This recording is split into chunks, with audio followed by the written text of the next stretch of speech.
during the General Assembly's session, multilateralism was the main issue for the discussion. Yes. How do you see the current multilateral system?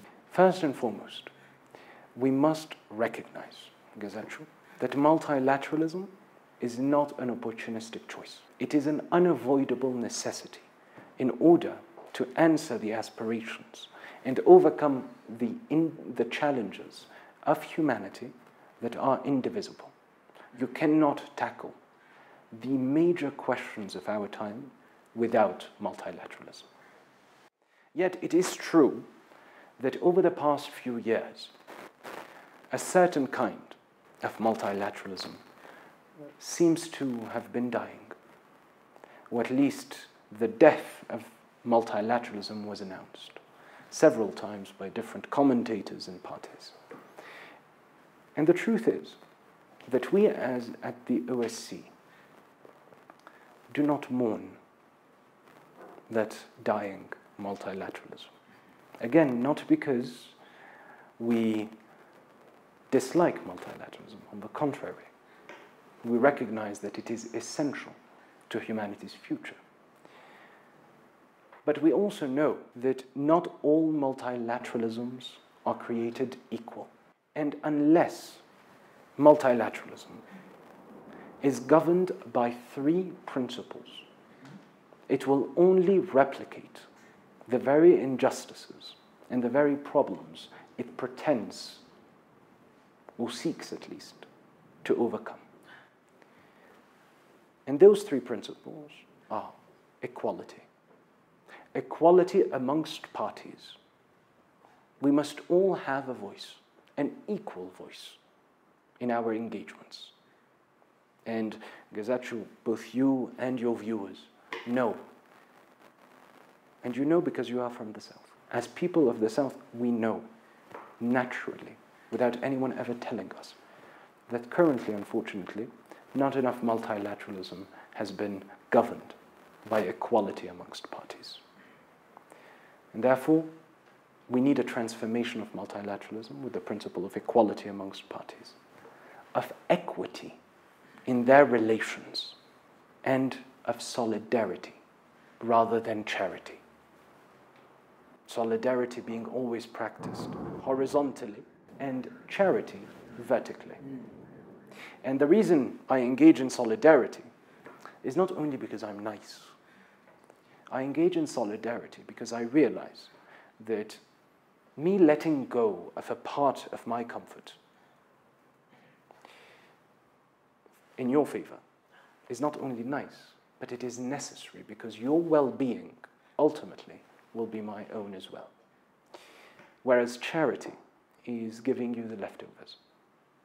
And I think that for these three principles, again, the COVID-19 pandemic, that seems a lifetime ago, but is still very recent, and we must make sure that we learn all the lessons from that pandemic. The past pandemic demonstrated the importance of those three principles. We all saw, as countries of the South, how, unfortunately, whereas vaccinating our peoples would have been good for the entirety of the world, because it would have prohibited the virus from circulating within our communities and therefore mutating, and therefore overcoming certain immunities of those already vaccinated in certain countries. And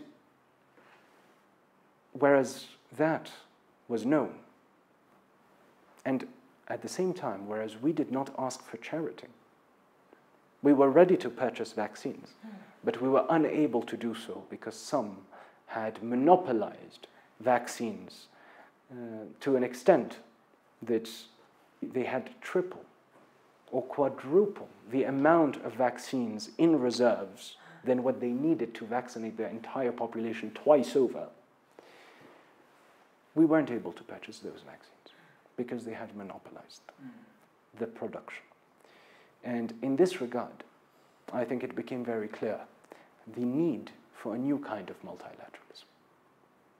A multilateralism that would have ensured that first and foremost, all countries would have had an equal voice in how to overcome that challenge.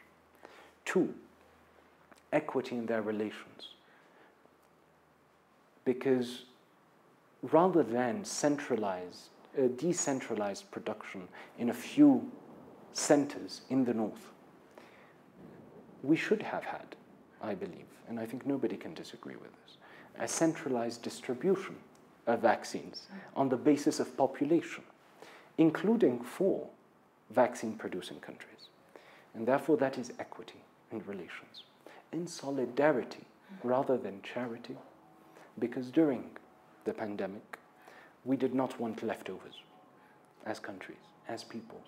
What we wanted was for us as an international community to recognize that our collective well-being depended on some limiting certain excesses of consumption so that others may reasonably move forward in the protection of their peoples.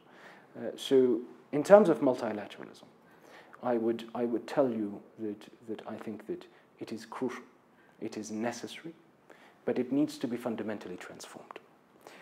And that transformation is in the interest of everyone. A multilateralism that works against any group is not a multilateralism that we want, and it is a multilateralism that is detrimental to our aspirations. But a multilateralism that genuinely works for everyone. I like your critique of the current multilateralism, which symbolizes George Orwell's animal farming, which undermines the rights of others and which enrich the few.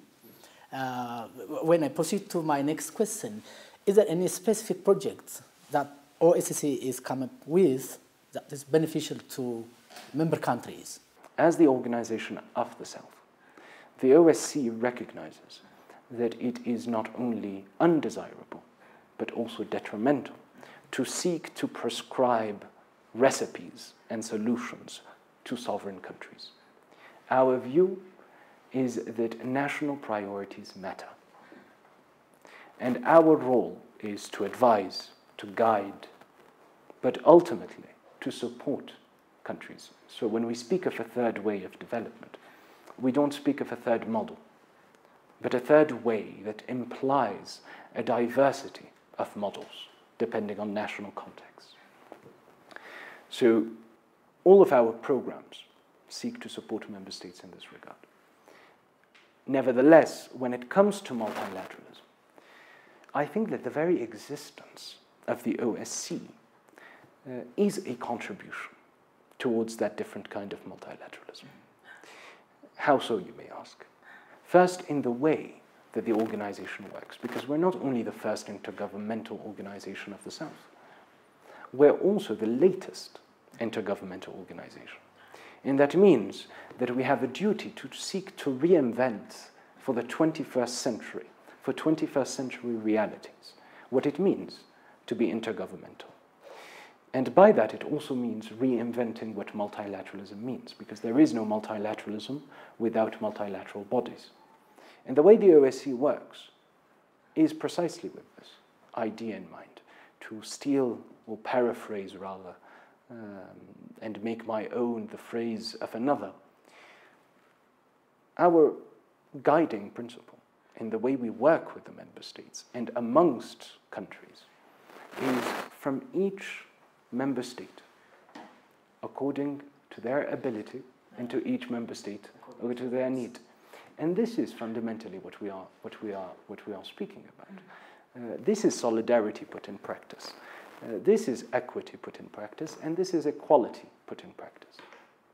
But also, by acting as a platform of the South, where countries of the South can meet, discuss, coordinate, exchange, work together on areas of common interest, it also enables us to articulate common proposals and common positions in order to achieve a more equitable, fair and sustainable world order.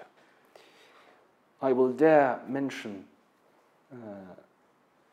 the reality of power struggles within the world today, because it is, I suppose, the elephant in the room. But without entering into too much detail, because it is not my role, nor my aspiration, to pontificate about the relations of nations.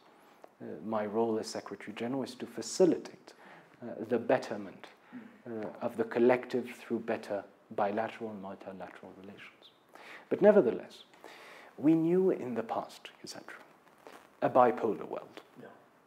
And of course, with the collapse of the Soviet Union, we entered into what became clear at a certain point, a unipolar world. Nevertheless, over the past the 2 decades since the turn of the century, some have argued that we have started to enter into a multipolar world. And whereas I think that, of course, nobody could possibly be against the idea of multipolarity, because it only means, at the end of the day, equality amongst nations. I do not believe that we have entered yet into a multipolar world. What has occurred is the emergence of what I call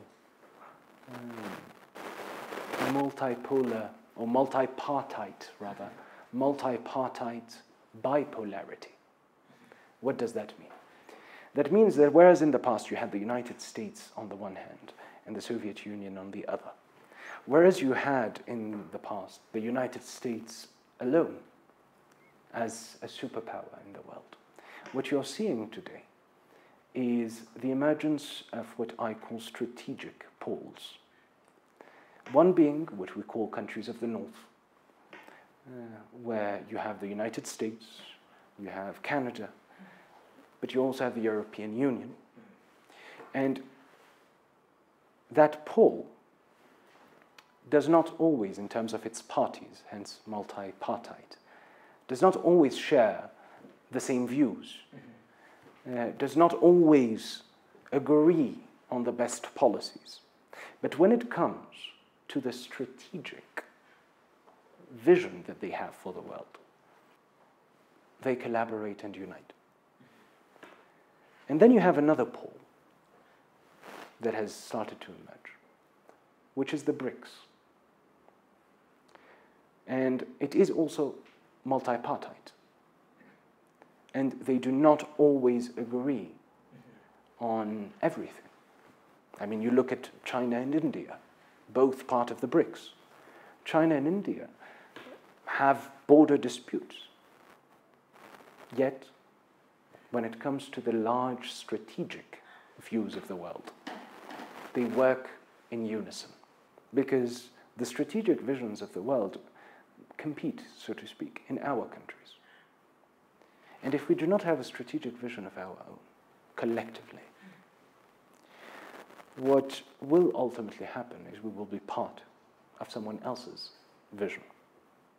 And the OSCE, as the Organization of the South, by acting as this platform for the member states of the South, enables them to articulate as well a common vision, a vision for a third way of development that is not against anyone, and that is very important, but that is in favor of a certain set of initiatives.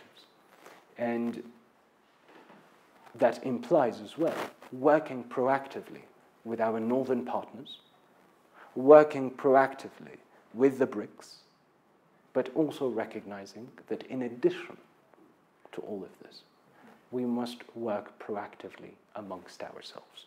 Do you have any plan of expanding member states? We view the organization as a dynamic and growing organization. And as you may know, during the extraordinary session of the General Assembly that happened in June here in Addis, what we saw was the member states admitting to membership the Republic of the Gambia as the latest, newest member state, demonstrating, in a certain sense, that the OSCE is a family of nations that has open arms to all countries of the South. And with regards to countries of the North, whilst they cannot seek membership within the organization, we are, of course, also embracing of our northern colleagues in working together in achieving common aspirations. But most importantly, the General Assembly issued an extraordinary invitation, almost unprecedented, that invited all countries of the South, without exception, to become members of the organization. And therefore, we expect that you will see the state membership grow to include all countries of this continent, of Latin America and the Caribbean, of Asia and the Pacific and the Arab world. But beyond just admitting countries for the sake of admitting countries, I think that the rationale, the spirit with which this invitation was made is important.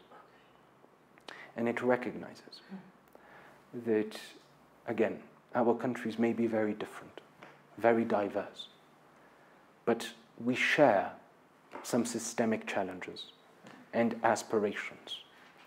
And that by coming together, the more we are as countries, the more capable we become to collectively and individually answer the aspirations of our youth and our peoples, give answer to the dreams that our peoples have. And in this regard, it recognizes this invitation.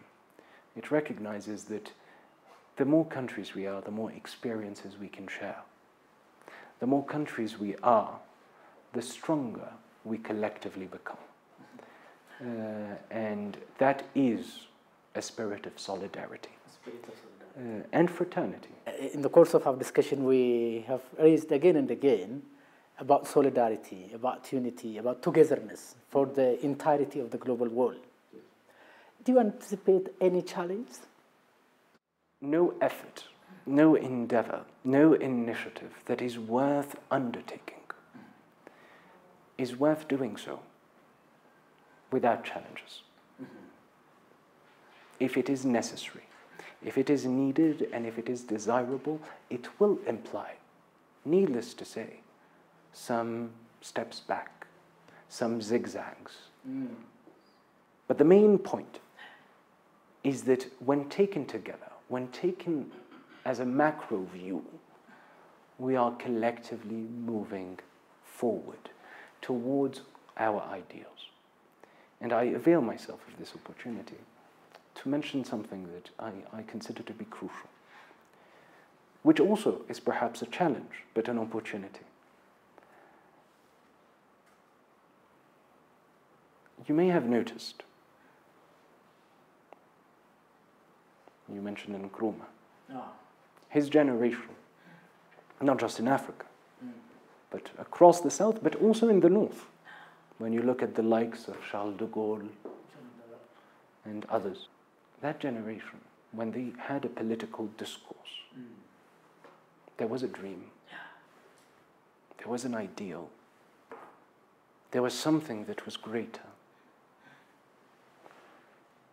And again, across the political spectrum. So in the 60s, when you heard Fidel Castro of Cuba making a speech, whether you agreed with him or not, you could hear a dream for Cuba and for the world.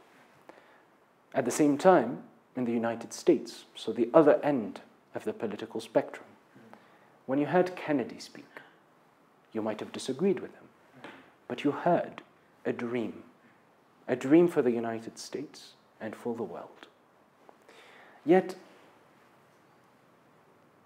at the turn of the century, with the triumphant march of a new world order, what we saw is the delegitimization of dreams